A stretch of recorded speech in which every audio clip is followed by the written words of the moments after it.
ഒരു കുട്ടി ചോദിച്ചു, യാ റസൂലല്ലാഹ്, എന്റെ ഉപ്പയുടെ മുഖത്ത് 100 പ്രാവശ്യം നോക്കിയാലോ? ഉടനെ തന്നെ മറുപടി 100 ഹജ്ജ, 100 ഹജ്ജ് ചെയ്ത പ്രതിഫലമാണ്. നമ്മൾ ചില്ലറക്കാരാണ്.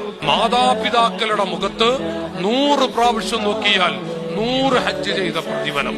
അതാണ് ഉമ്മ, അതാണ് ഉപ്പ. നിങ്ങൾ ആലോചിച്ചു നോക്കൂ.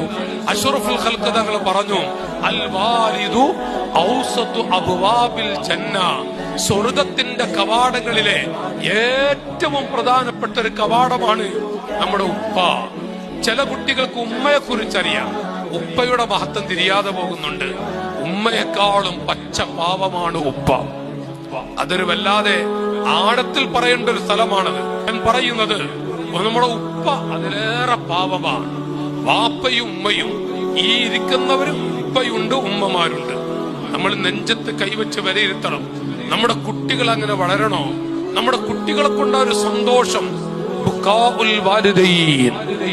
ഏതെങ്കിലും ഒരു കുട്ടിയുടെ വാക്കുകൊണ്ടോ പ്രവൃത്തി കൊണ്ടോ ഒരു ഉമ്മ കരഞ്ഞാൽ ആ കരച്ചിലിന്റെ ഗൗരവം, അതിന്റെ ഭവിഷ്യത്ത് ദീൻ പഠിപ്പിക്കുന്നുണ്ട്.